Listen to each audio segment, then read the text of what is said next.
네, 코스피가 3,000포인트가 무너진 상황입니다. 코스닥도 1,000스닥이 무너진 상황이죠. 굉장히 힘든 하루가 될 수 있을 것 같습니다. 조금 더 힘내셨으면 하는 말씀 전해드리면서 김기성 앵커의 이슈잇 함께 해보도록 하겠습니다.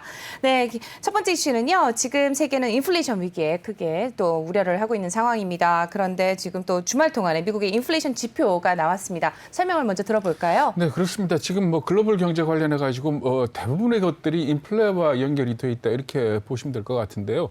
8월 달 수치가 발표가 됐습니다. 그러니까 개인 소비 지출 물가 지수, 가격 지수의 근원 지수를 볼 것 같으면은 전월 대비 0.3%, 전년 동월 대비 3.6% 오른 걸로 나타났습니다. 당초 월스트리트에서 전망하기는 전월 대비 0.2%, 전년 대비 3.5%를 예상을 했으니까 조금 더 높아졌다 이렇게 보실 수 있고요. 그리고 또 이 전년 대비 3.6% 같은 경우에는 7월과 같은 수치입니다. 1년 전과 비교한 수치는.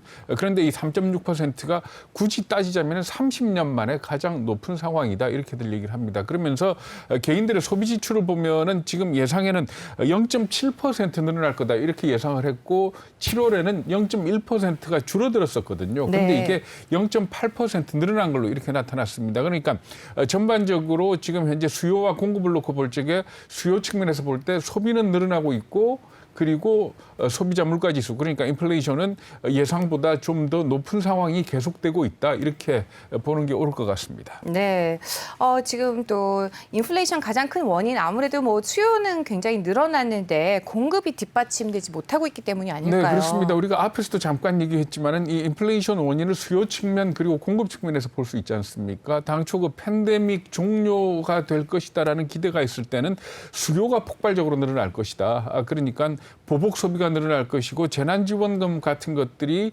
주머니에 많이 쌓여 있기 때문에 이 돈을 쓰게 되면은 수요가 늘어나서 물가가 올라가지 않겠느냐 이 부분을 걱정을 했습니다만은 지금 현재 팬데믹이 종료된 건 아니지만 상당히 완화된 입장에서 볼 적에 오히려 수요보다는 이 공급 측면의 문제가 계속되고 있다 이렇게 봐야 될 겁니다. 뭐 다들 잘 아시겠지만 첫 번째가 공급망 차질. 예를 들어 차량용 반도체를 못 만든다든지 아니면은 동남아 쪽에 코로나 팬데믹이 다시 심해지면서 각종 부품이나 역시 반도체 공급이 안 되는 이런 부분들. 그리고 물류 적체 네. 여러 번 지적이 됐지 않습니까? 그렇죠. 여기에다가 인력난까지 겹쳐지면서 지금 현재 공급 부분에서 상당한 문제가 발생하고 있다 이렇게 보실 수가 있고요. 그리고 또 가장 큰 문제가 이 에너지 쪽입니다. 에너지 문제가 촉발된 거는 아무래도 중국의 전력난을 얘기하지 않을 수가 없을 것 같은데 중국의 전력난 문제가 확산이 되면서 이게 또 유럽 같은 경우에는 풍력 발전이 제대로 안 되면서 천연가스 가격이 많이 올랐지 않습니까? 그래서 이 에너지 가격이 오르고 있는데 이 에너지 가격이라는 게 인플레이에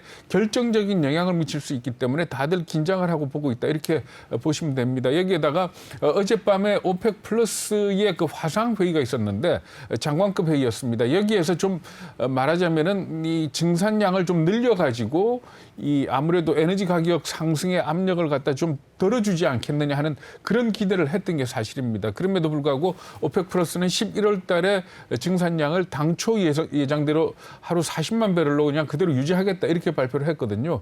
그래가지고 결국 어젯밤에 이 서부 텍사스 중진류나 브렌트 유가가 많이 올랐다 이렇게 보시면 될 것 같습니다. 서부 텍사스 중진류 같은 경우에는 현재 이 유가 수준이 2014년 이후 최고치를 기록하고 있는 이런 상황입니다. 그러니까 이렇게 본다면은 결과적으로 공급 사이드에서의 어떤 차질 때문에 물가는 계속 올라갈 것이고 물가가 올라가게 되면 미국은 테이퍼링이나 아니면 금리 인상 시기를 앞당기게 된다. 뭐 이렇게 예상을 할 수 있는데 이게 문제가 뭔가 하면 말하자면 경제가 좋아지지 않는 상황에서 금리를 올리게 되면 결국은 수요를 갖다 억누르게 될 거고 이거는 결과적으로 경기 둔화 속에서의 물가 상승, 스태그플레이션으로 가는 거 아니냐 하는 그런 큰 걱정을 하고 있는 겁니다. 네, 말씀 잘 들었습니다.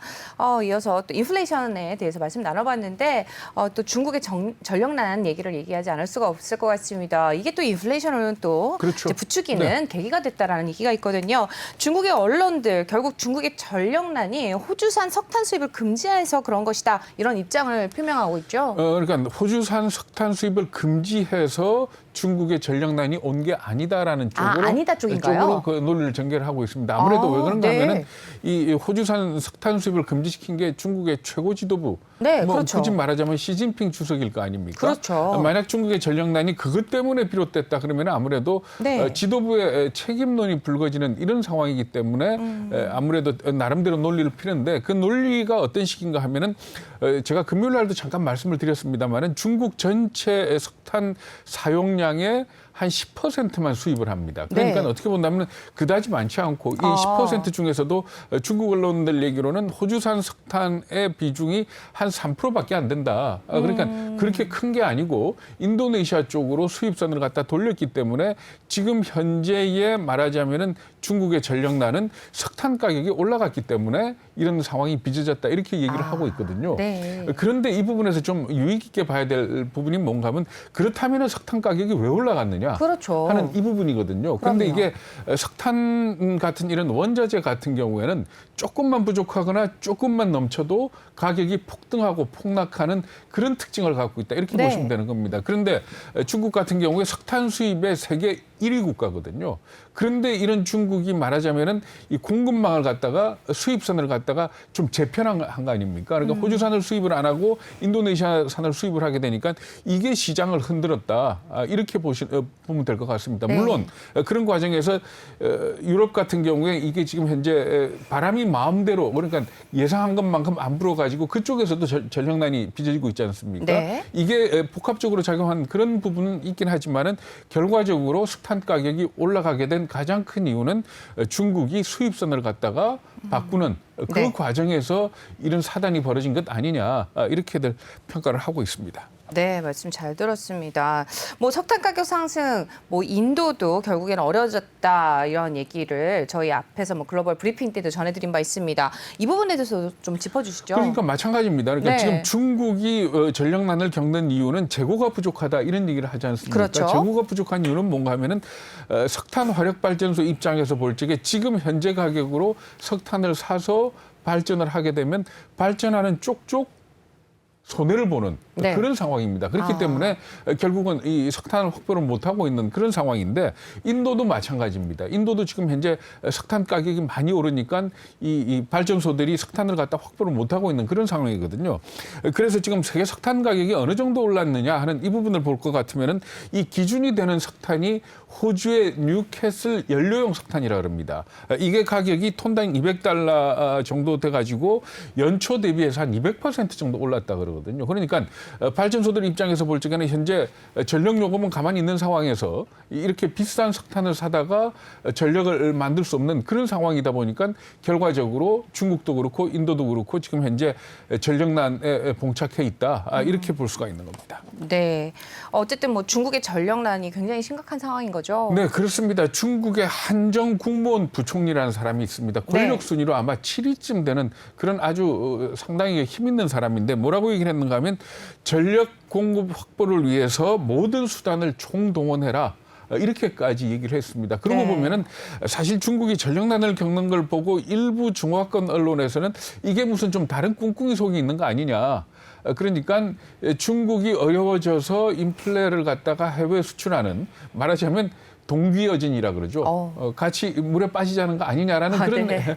해석이 있기도 했습니다만 그건 아닌 것 같습니다. 그러니까 중국도 지금 현재 전력난을 벗어나기 위해서 상당히 노력을 하고 있음에도 불구하고 상당히 문제가 안 풀리는 그런 현재의 상황으로 보면 될 것 같습니다. 그래서 수도의 베이징 같은 경우에는 전력 사용 제한을 했다 그럽니다. 그러니까 엘리베이터 사용 제한이라든가 아니면은 야간에 뭐 레이저 쇼 이런 것들을 못하게 했고 그리고 특히 겨울철에 실내 온도를 갖다가 20도 이하로 제한을 했다라는 그런 발표까지 나오고 있습니다. 그러니까 그만큼 현재 중국도 전력난이 심각한 그런 상황으로 예상이 되고 있는데 이 광둥성 같은 경우는 산업용 전기의 전기 요금을 25% 올릴 거라는 그런 얘기가 나왔거든요. 그러니까 앞으로 이게 전력 요금 인상 쪽으로 가지 않겠느냐 이렇게들 예상을 하고 있는 겁니다. 네, 뭐 중국의 전력난 이렇게 뭐 걱정되고 있는 이유 중에 하나가 바로 그 인플레이션 때문이 아닐까요? 네, 그렇습니다. 그러니까 지금 말씀드린 대로 광동성 같은 경우에 25% 산업용 전기 요금을 올리면은 되면 그게 중국에서 지금 물건을 만드는 기업들한테 원가 부담이 될 것이고요. 그리고 또 월스트리트 저널이 그 중국에서 생수병을 만들고 있는 회사를 갖다가 취재를 한 내용이 있습니다. 그 내용을 볼 것 같으면은 중국 지방 정부가 연락을 해가지고 일주일에 나흘만 공장을 돌려라. 그러면서 그 나흘도 전력 공급하는 시간을 갖다 한정을 했다 그럽니다. 그래가지고 전반적으로 보면은 공장이 지금 가동률이 3분의 1밖에 안 된다 그러거든요. 그러니까 이런 상황에서 기업 입장에서 본다면은 원가 부담이 높아질 수밖에 없다.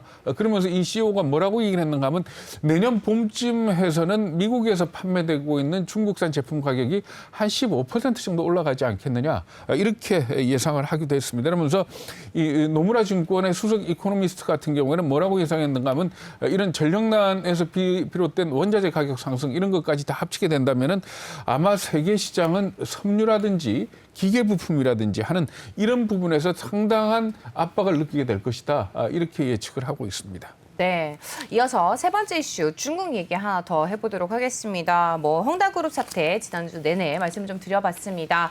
헝다가 홍콩 시장에서 거래가 중지가 됐다고요? 네, 그렇습니다. 헝다가 어제죠. 네. 어제 그 홍콩 시장에서 거래가 중지가 됐는데 거래 중지된 게 헝다그룹 하나가 아니고 세 개입니다. 그러니까 헝다그룹하고 두 네. 번째가 헝다의 부동산 관리 회사인 헝다물업이라는 회사. 네. 그리고 또 다른 부동산 개발 업체인 허성창찬이라는 회사. 이렇게 세 개가 거래가 중지가 된 겁니다. 네. 그래서 이게 왜 거래가 중지됐느냐. 처음에는 거래 중지된 이유가 안 나왔었거든요. 근데 지금 대만 언론이나 홍콩 언론들이 보도를 하고 있는 것 보면은 아마도 네. 헝다그룹이 헝다물업의 지분을 갖다가 허성창잔이라는 회사에 매각하기 위한 것. 그래서 거래가 규정에 따라서 정지가 됐다. 이렇게 얘기를 하고 있는 겁니다. 그러니까 헝다그룹이 가지고 있는 헝다물업의 지분이 60% 정도 되는데 이 중에 50.1%를 허성창잔에다가 남겨주기로 이렇게 했다는 겁니다. 이 금액이 대략 한 6조 1천억 원어치 정도 된다라고 얘기를 하거든요. 그러니까 결국은 말하자면 지금 헝다가 어쨌든 간에 자금난을 벗어나기 위해서 자회사 내지는 자산을 팔고 있다. 이렇게 보시면 될 것 같습니다. 네, 말씀 잘 들었습니다. 이렇게 자산을 팔고 있는데도 불구하고 디폴트 면하기 어렵다 이런 얘기도 나오고 있어요. 네, 그렇습니다. 주의해서 봐야 될 게 오늘입니다. 이유가 뭔가 하면 이미 네. 그 달러화 채권에 대한 이자나 위안화 채권에 대한 이자를 지급을 안 했지 않습니까? 여기에다가 이달 말까지 또 지급해야 되는 이자가 있긴 합니다만은 오늘 왜 중요하다라고 말씀을 드리는가 하면은 헝다그룹이 보증을 섰던 채권이 있습니다. 자기 네. 회사 채권이 아니고 다른 회사 채권에 보증을 섰는데 이게 어떤 회사인가 하면 쥐샹이라는 기업인데 네. 이 회사가 발행한 2억 6천만 달러 규모의 달러 채권의 만기가 지난 3일이었다 그러거든요. 그러니까 지난 3일이었으니까 지금 현재 그 돈을 갚아야 되는데 네. 그 돈을 지급을 안 했다는 겁니다. 그러니까 4일 날 되면은 결과를 알 수가 있는 그런 상황이거든요. 그러네요. 그러니까 지금 이게 4일까지 안 갚았다면은 이건 디폴트가 될 수 있는 그런 부분이라 그러거든요. 그렇죠. 그러니까 다른 달러 채권 같은 경우는 30일 유예 기간이 있는데 이거는 유예 기간이 없다 그럽니다. 그렇기 네. 때문에 오늘 홍콩 시장에서 어떤 얘기가 나올지 모르겠는데 아무래도 헝다 쪽에 대해서 좀 안 좋은 얘기가 나오지 않겠느냐 하는 그런 우려가 있고요. 네. 전반적으로 본다면 헝다가 지금 자산을 팔겠다라고 하고 있지만은 현재 공식적으로는 헝다의 자산이 부채보다 많습니다. 그러나 네. 항상 이 망해서 뭔가 이렇게 팔라 그럴 적에는 그 돈을 다 못 받게 되는 거 아닙니까? 네. 이런 입장에서 볼 적에 아마도 헝다가 디폴트가 나는 게 아니냐라는 그런 얘기가 나오고 있고요. 그리고 또 오늘 아침에 뜨는 기사를 볼 것 같으면은 헝다 이외에 또 다른 부동산 개발 회사가 네. 디폴트 상태에 빠졌다라는 아하. 그런 기사가 나오고 있습니다. 그러니까 네. 지금 문제가 뭔가 하면은 전반적인 중국의 부동산 개발 회사들이 지금 코너로 몰리고 있는 그런 상황으로 우려가 되고 있습니다.